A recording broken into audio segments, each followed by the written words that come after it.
Buying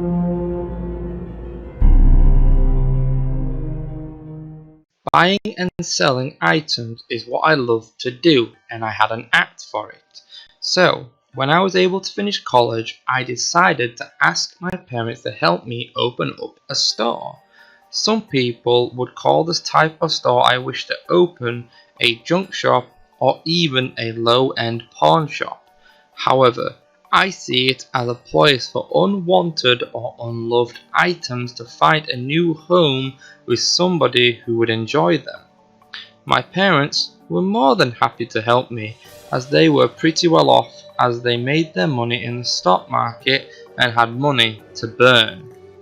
Many hours of searching for the ideal retail spot, and we found a small spot on the high street for a decent price. I told my parents I could rent the space first and work my way to buying it with my own hard work. However, for my birthday my father went out and bought me the space and gave it to me as a gift. After jumping through a large amount of legal hoops and signing a lot of paperwork, I finally got my shop with the correct permits and permissions in place, and on the first of the month the doors finally opened.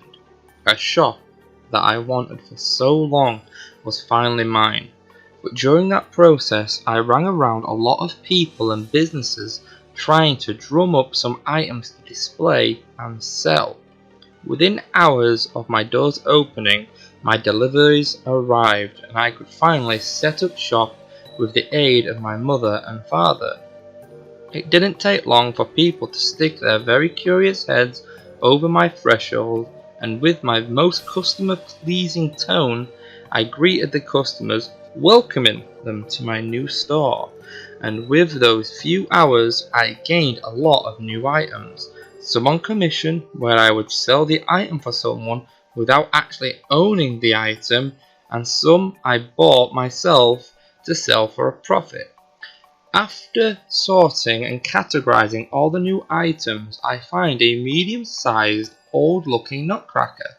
This item seemed off, as I cannot remember even buying it.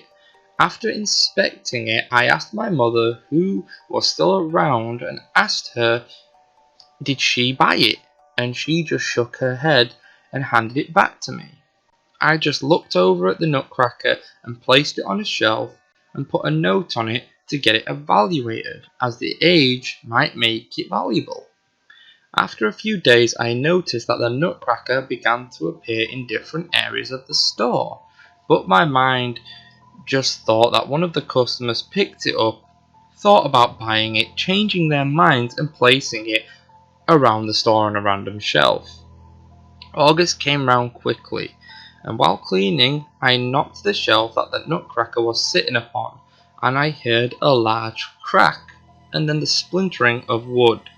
Freezing up, I stand there and slowly turn around and look down at my feet, but sitting there was the nutcracker, and to my surprise, the splintering of wood wasn't its arm or its fragile seeming base, but its head had seemed to have dislodged, and taking a closer inspection, I noticed that the head could be screwed off.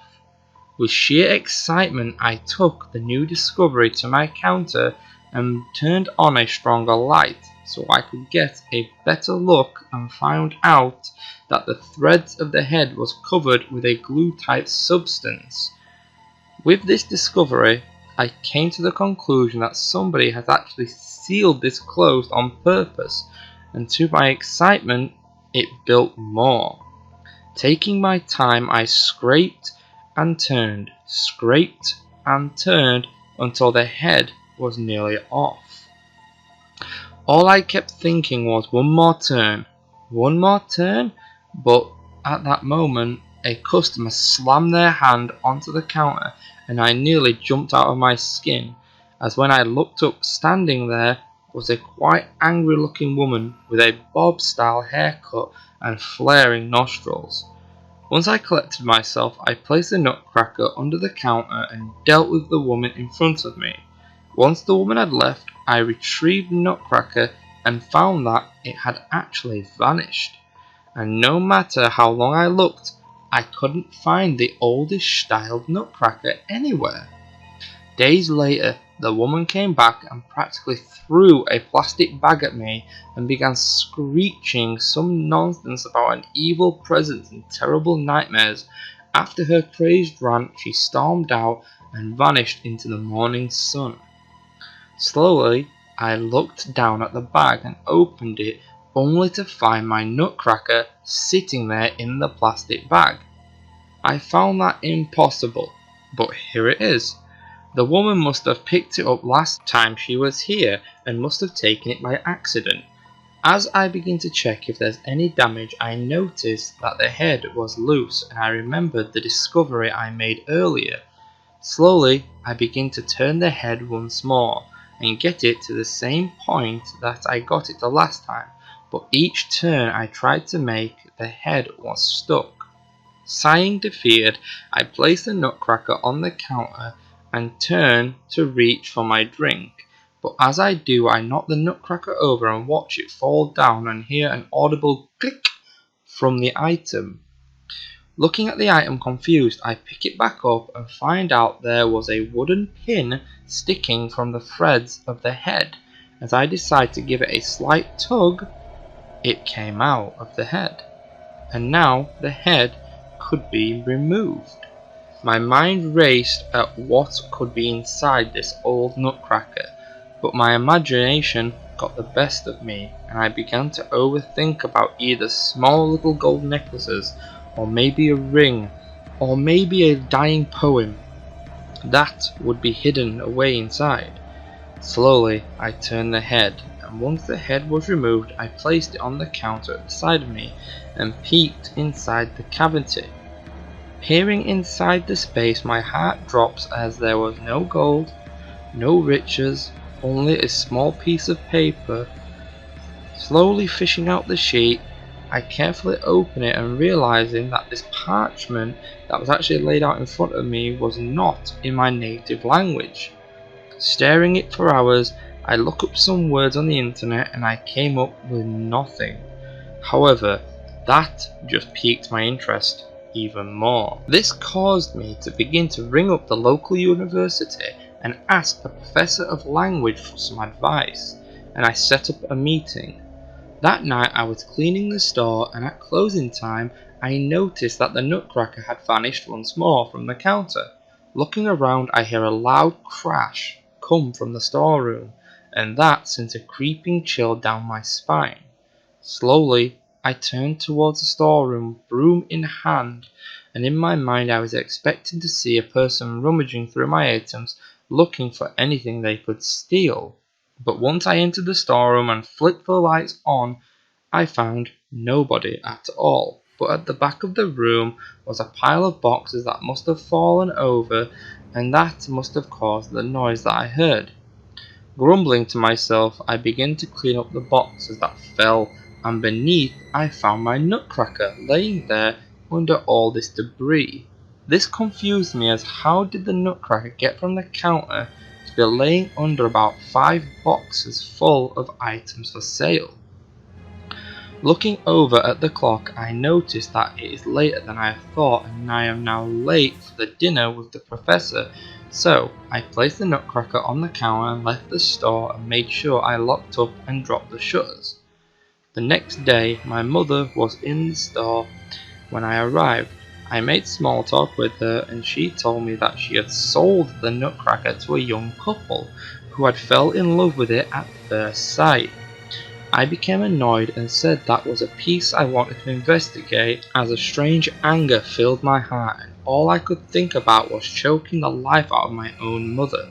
The only thing that seemed to stop me was the bell of the door opening and a customer coming in. My mother instantly greeted the customer and I went back to pricing up some items as the anger just slowly disappeared from my body. I found that the feeling was completely strange, and I kept checking my emails as I was waiting for the results of the parchment scan from the professor. Within moments of me placing my phone back in my pocket, my mother began to talk loudly and in a tone that she would take on someone when she was annoyed.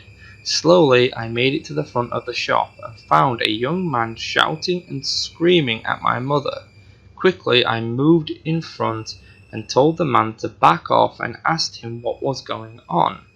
He began to rant about feelings of despair and that his relationship fell apart with his girlfriend, who actually attempted to stab him after buying this nutcracker. Within moments of him finishing his rant, he thrusted the nutcracker into my chest while bolting towards the door, and when I offered him his money back, he told me to shove it where the sun doesn't shine. My mother looked at me and I just shook my head, not even saying a word, but in my mind I was glad to have the nutcracker back. Later that day, the sun had begun to set on the horizon, and I was alone in the store as my father came around to pick my mother up and took her on a date. Humming to myself, I cleaned the floor, and out of the corner of my eye I saw movement at the back of the store. Looking over, I brushed it off as a light from a passing car and moved on to packing some online orders away, but within minutes of my attention being stolen by the ever so elusive sellotape edge, a large crash resonated throughout the store. Again, I walked around the store looking for the source of the noise, but this time I could hear voices coming from the back room, and when I approached the door, I listened, and I couldn't make anything out. I burst into the room while flicking on the lights, and to my surprise, I found nothing. Absolutely nothing. Looking around, I swear to myself that I heard multiple voices coming from the back room. Slowly, I turned around and saw that the nutcracker was facing me on the counter, and in the gloom of the store's dim lighting, its facial features seemed to change. However, when I approached, I saw that the nutcracker was as normal as the day it came in. Within moments of my eyes landing on the nutcracker, my phone began to ring in my pocket, and when I retrieved it from my pocket, I saw that the number was displayed was the professor that I was waiting for. After a long conversation with the professor, I found out that the parchment I discovered within the nutcracker was actually written in Sumerian. This language is known as the oldest dead language on the planet that had dated to at least 3000 BC. The professor went on to say that the parchment was riddled with ramblings and statements about a set of rules that must be followed or omens will begin to manifest. I chuckled at what the professor was sharing with me, and it was causing a smile to stretch across my face.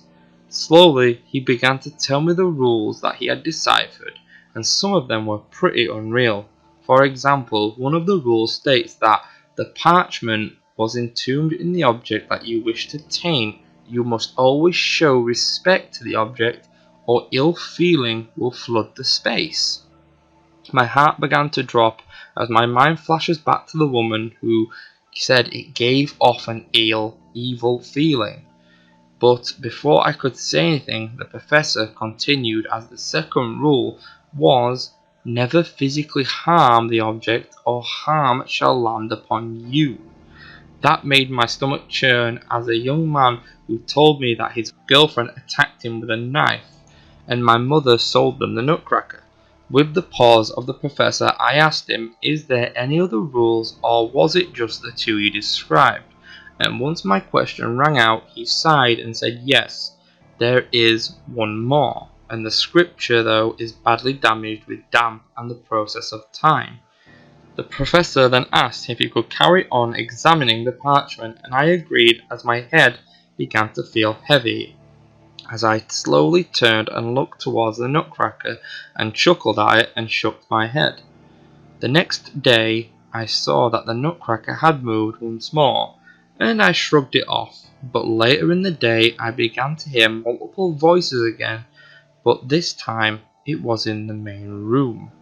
As I was in the store room labeling some products, and in my mind I thought it was my mother and a customer, but within moments of my label gun hitting another product, I heard a blood-curdling scream, and with that resonating throughout the store, I bolted into the main room and found nothing once again.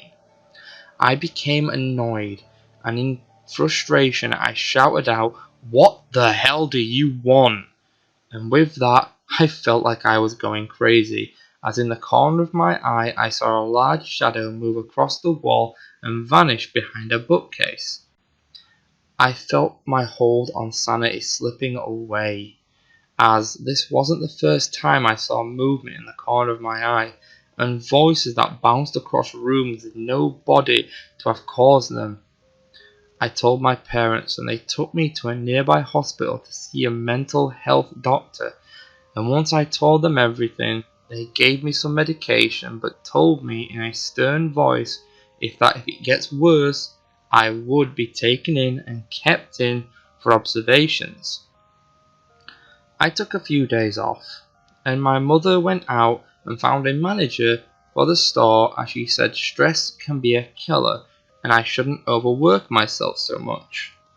Over the days, the manager kept reporting that she kept hearing noises, she kept seeing movement, and this was happening at all times in the store. After 3 days, the manager quit, and it wasn't a normal quitting either, as they walked into my mother's house without notification and threw the keys at her as they were erratic and mumbling about a man in a top hat who carries a cane, and kept the feeling of being touched when alone. Without a manager, I got to go back to work. Within hours of my feet crossing the threshold, though, my phone began to ring. Once I fished it out of my pocket, I noticed it was the professor from the university, and the moment I answered the call and placed it to my ear, the professor began frantically to tell me what he had found. The professor began to speak quietly and quickly in a lot of technical terms about Sumerian people and their beliefs, and that some people in this day and age even study and practice those beliefs of the ancient people. With all that said, I just asked, "What does that mean, and why are you telling me this in context of the parchment?" The professor's answer made my jaw drop, as the final rule on the parchment was, once the ritual was complete, never break the seal and reopen the object. With that said, I asked them, "Is there any consequences written down?" But the professor said no, and the call abruptly ended. Looking down at my phone, I noticed that my full battery was now drained to 0. At that moment of looking at my phone, a large crash resonated from the back of the store, and with all that has happened before, I just ignore it and carry on, knowing the moment I go in there, there'll be nothing to find. But this time, I heard talking straight after the crash. That seemed strange, as usually those two were separate occurrences and never happened straight after one another. I slowly moved to the door and listened. Each second my ear was close to the door, I heard voices reacting to each other, but as I was about to open the door, I felt a breath flow around the back of my neck. I instantly froze solid, as I began to hear distant chuckling, but when I spun around to find the creeper, I don't see anything, but the chuckling still resonates around me. In anger and fear, I scream out, "Come out and show yourself!" My voice rang out, and to be honest, I felt stupid at shouting at fresh air and my own mental weakness, as I still think it's stress getting to me, but that quickly was dispelled as a man appeared from behind the bookcase, and to my heart-stopping fear, this man was wearing a top hat and an old vintage suit. Standing there, this figure was chuckling and began to approach me, but as my fear was so great, I collapsed to the ground from fright as soon as it took the first steps towards me. Hours later, I awoke and my mother was standing over me asking me if I'm okay. I look around and begin to freak out and tell her everything, and this time Without taking me to a hospital, she took me to the local church. Once I entered the local church, my skin began to itch, and then after a while it actually began to burn, like I was in intense sunlight. The priest watched as my body began to react, and all the time he could do was douse me in holy water. However, once the water hit my face and skin, I began to scream out in pain, and the priest became very concerned about my health. Not my natural health though, but my spiritual health. The priest spoke to my mother and told her that I must refrain from any rituals of any kind. My mother was confused and told them that I wasn't spiritual in any way, and I was just owning a pawn shop just down the road.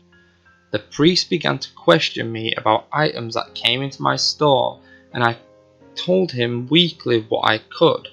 And then the subject got onto the nutcracker, and then the parchment, and in the priest's horror he looked up at the outer door. Stood there was the figure with the cane and top hat just behind the threshold of the church. Without hesitating, the priest stood up and began reciting holy scriptures at the figure, and just as he recited a few verses and threw some holy water on the glass, the figure vanished, but left a quiet chuckle resonating around the church. The priest came back to me and began to pray as my mother became extremely distressed. But after a while my skin stopped burning and the priest sighed in an exhausted state and rested a while. But after that while he told me and my mother that I have unsealed a darkness that is not demonic or satanic, but it is an evil created by man and man alone. The priest went on about keeping myself safe with objects of faith on me, but as it is man-made evil and not created by an unknown force, they don't know how long it would protect me. Heading to my mother's home after the ordeal, I lay on the sofa and began to cry as I didn't know what to do, as all paths to me seemed hopeless all of a sudden, and all I could think of was ending it. The feeling washed over me quickly, but as my mother approached from the kitchen, they vanished as quickly as they came. I kept away from the store for days, and minor things kept happening, but nothing too bad. For example, pictures would fall from the walls, and noises could be heard from rooms that had their doors shut. Slowly, I felt slightly better while I was away from the store, but I knew I had to go back and try and carry on. But as my hand touched the doorknob of my mother's home, my phone began to ring. Sighing, I pulled out my phone and found out that the number was withdrawn, and when I answered the call, all I could hear was slight mumbling and murmuring, but it quickly transformed into the chuckle of whatever has been stalking me, which turned my blood to stone.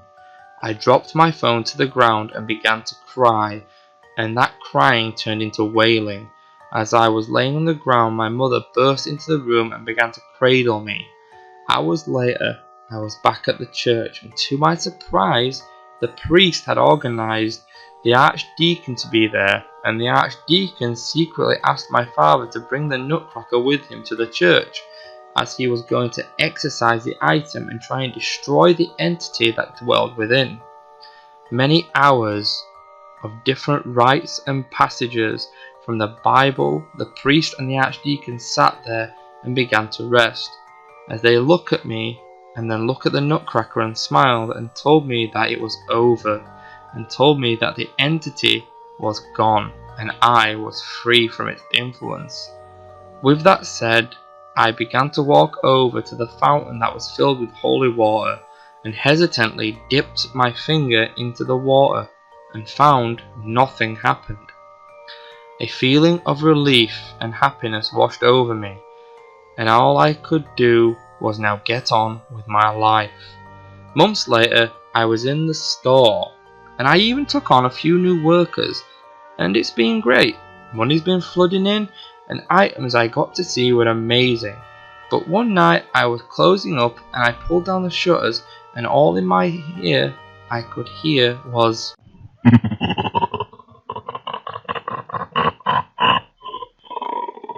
Hey guys, this is Kinderus. Thank you so much for watching. And yeah, I'm really playing with my voice changer. I'm really enjoying it. I hope this one were a bit clearer for you, even though we're only a very small sample. I just want to thank you to my other half for the idea of a cursed item. And yeah, I hope you guys enjoyed it. It did take me a little bit longer to write because, you know, the football's on and, you know, I am English and we are in the final against Italy. No plug, but, you know. So yeah, I just want to say thank you for watching. Please like, subscribe, follow me on many social medias. It's Kinderus Storytime. You'll find me on Facebook, Twitter, soon to be Instagram when I sort my life out and learn how to use it. And just saying thank you for watching. It means a lot to me, and I'll see you around in the next video. This is Kinderus, signing off.